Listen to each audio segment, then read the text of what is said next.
Coffee is a necessity. Take it from me. I'm addicted.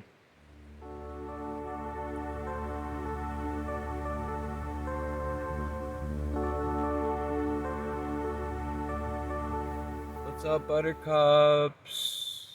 I'm Justin. It's the middle of the night, and this is the 12 nights of Yule, the winter moon. I don't even know what day it is. It's the middle of the night. I just got up to play a chord.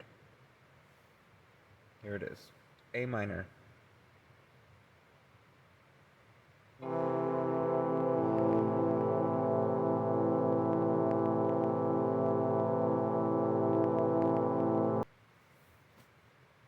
I'm going to bed. Good morning, friends. I was trying to think about like different treats or snacks that I could have that represent the moon. And I was like, oh yeah, moon pie. That's an obvious one.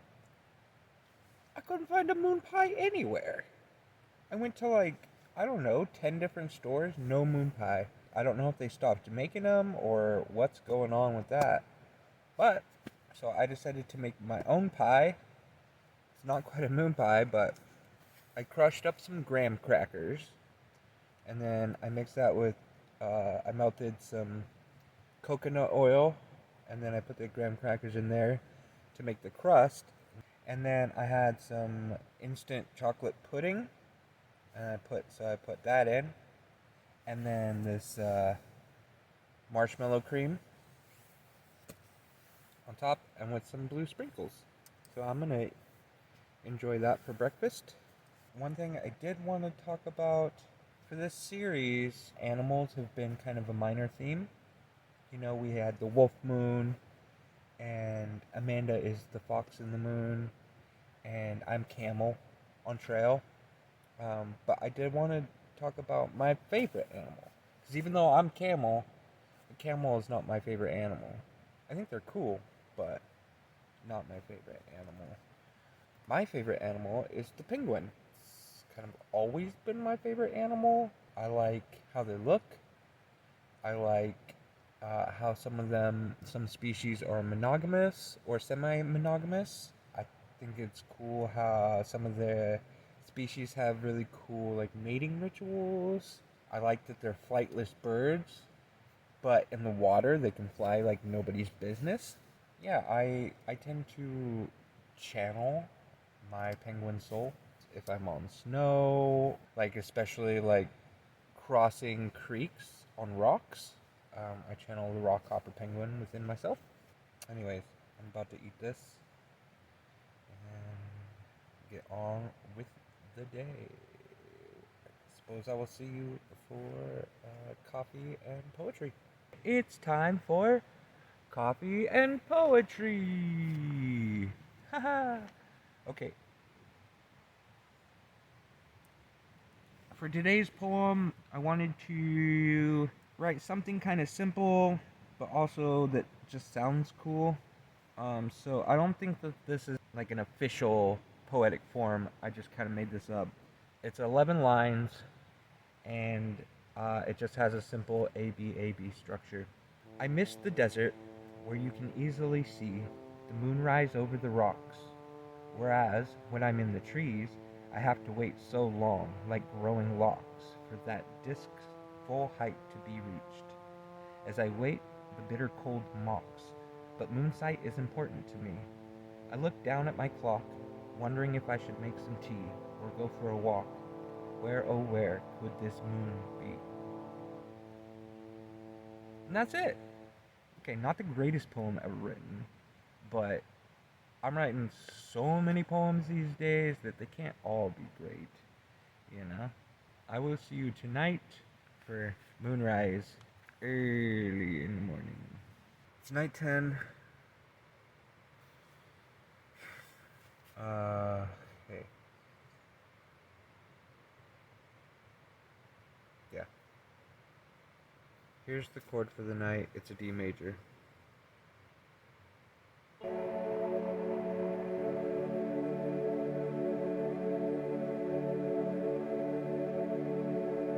Alright.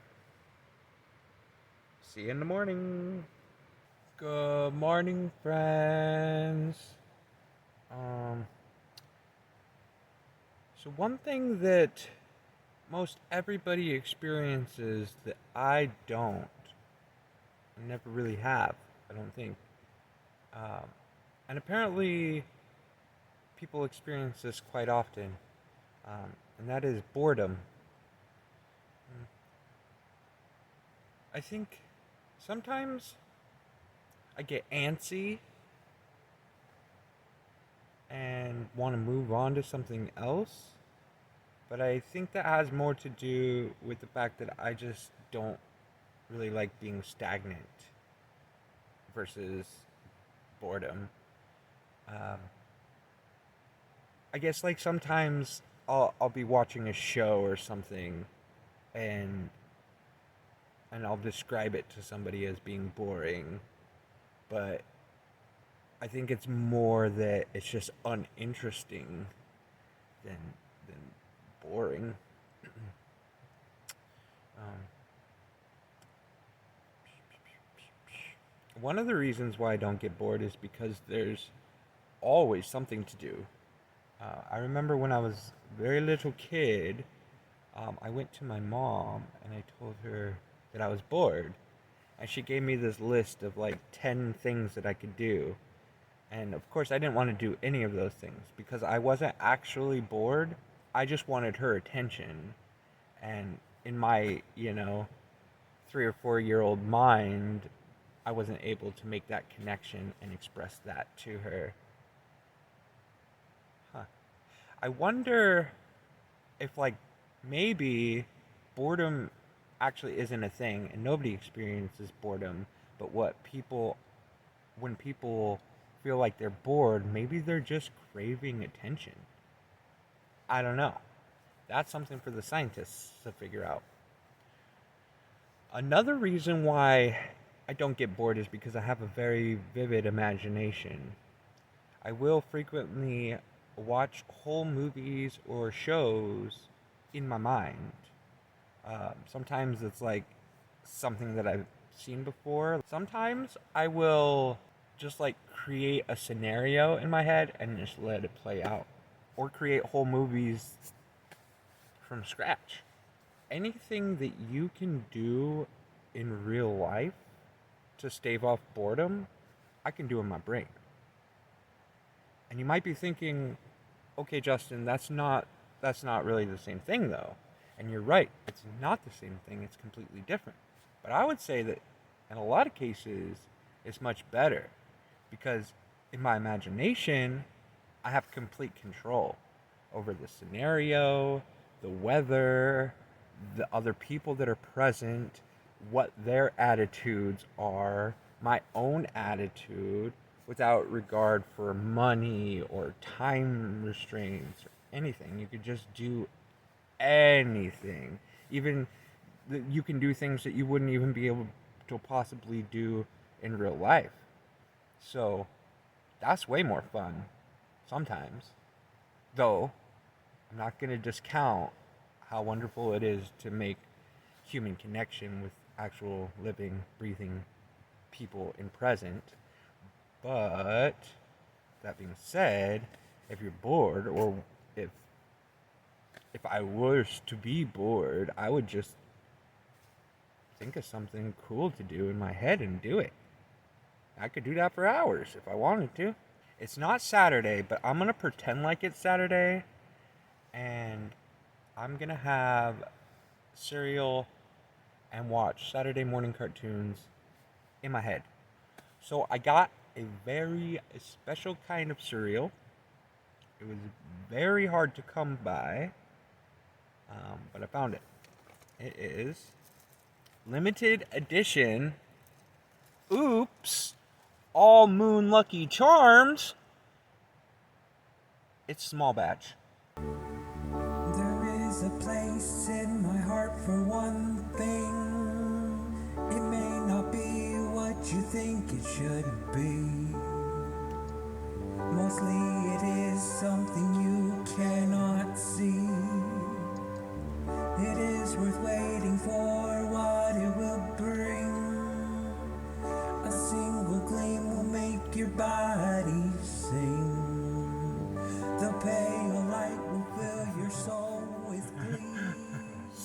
grab it. and requires not any sort. Good morning, friends. Welcome to Camel's Camp Coffee Shop, where we have coffee and poetry every morning. Today's poem is brought to you by me. I wrote it. It may have been the first poem that I did in this series was an English sonnet, and I mentioned that there were other types of sonnet. So today I wanted to show you another type of sonnet. This is an that's hard. This is an Italian sonnet. So an English sonnet is it's three quatrains in a couplet, right? And it has A B C D structure, right? Whereas an Italian sonnet is an octave and then a sestet, right? Or an 8-line stanza followed by a 6-line stanza.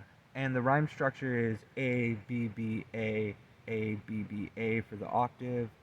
And then for the sestet, it's like a C, D, C, D. Usually.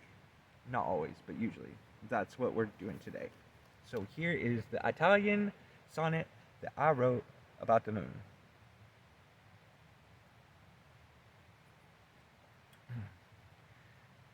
Oh, also, it's written in iambic pentameter. That's usually what it is. Alright, let's go. There is a place in my heart for one thing. It may not be what you think it should be. Mostly it is something that you cannot see. It is worth waiting for. What will it bring? A single gleam will make your body sing. The pale light will fill your soul with glee, and requires not any sort of fee, while the shadows create an opening. And as it rises high in the dark sky, you rise up and walk into the still night. The ground beneath your feet sink as you fly, oblivious that you have taken flight. The large trees look up and begin to cry. You reach out to the moon with all of your might.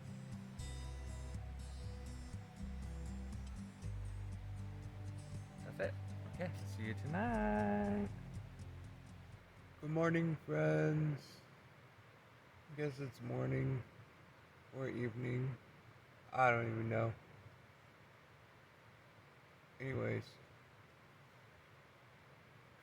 here's the chord for the night, or the morning, or the day, whatever. It's a G major.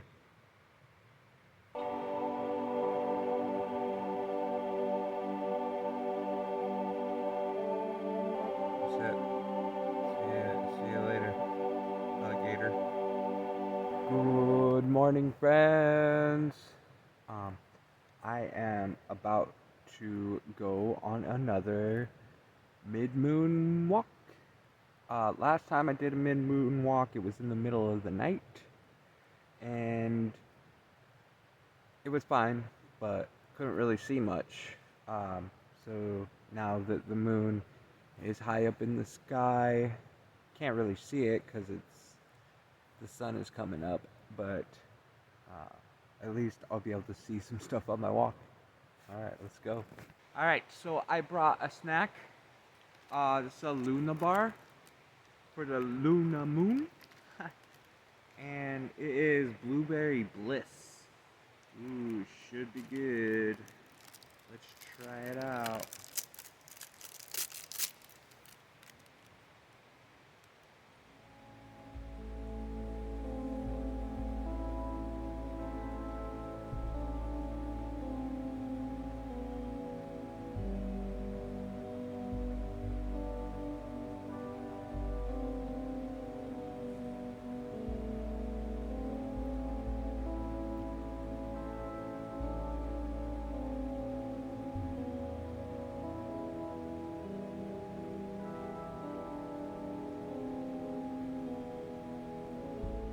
Yeah, I'd say that's pretty blissful. What's up, buttercups? It's time for coffee and poetry. Got my coffee. Got my poem. Today's just gonna be a short poem. I wanted to do something fun and interesting and different with meter versus rhyme structure or line repetition or stanza structure. I just made this up. So what I did is the first two lines are organized like da da dum da da da dum, and then the third and sixth lines are iambic pentameter. So da da da dum da dum da dum da dum, right? And then yeah, I mean we'll just see how it goes. I don't know. Meter's hard sometimes, uh, but we're gonna give it our best shot. Here we go. Falling up or falling into, saying sup or saying hello. The moon crests the hill without regard to, down onto frozen ground so cold. Moon setting behind rocks so bold. The dark seeps in and makes me feel so old. That's it. Obviously, I could spend a lot more time like crafting something similar to that like flows better, but I think that's probably I've been doing a lot of rhyme stuff and a lot of different structures. So I think moving forward, I'm gonna try to focus more time onto meter.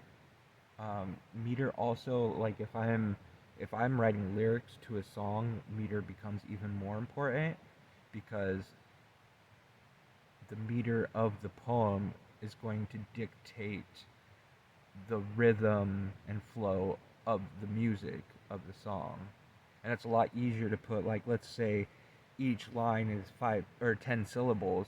It's a lot easier to create music for each line that's, that 10 syllables fits into versus like if one syllable is 14, or if one line is 14 syllables and the next line is only 10 syllables, then musically either the first line has to be shorter than the second line musically, or usually they're the same, and so you would have to speed up the syllables to make 14 syllables fit the same as 10 syllables. So if it's consistent, it's a lot easier to write music to. Anyway, that's it for Coffee and Poetry today. See you tonight. Tonight is actually the final night.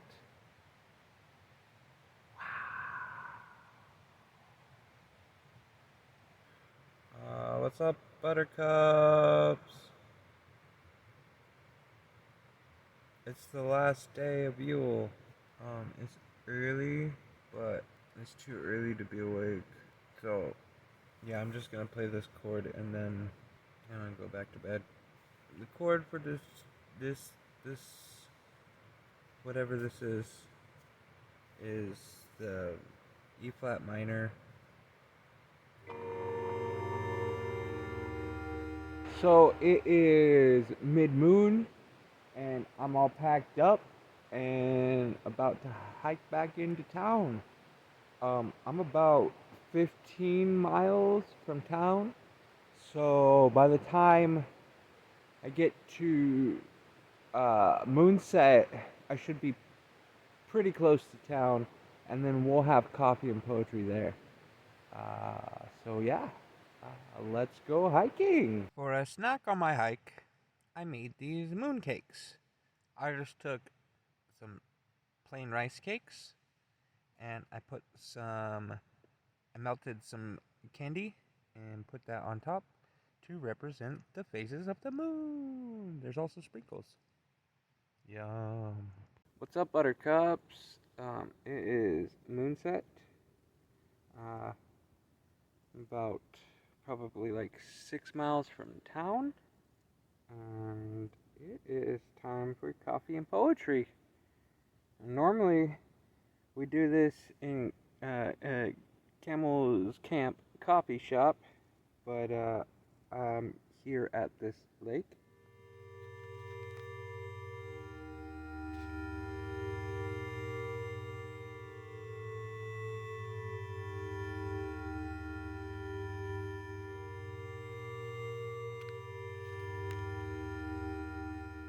And I did get some cold brew to go.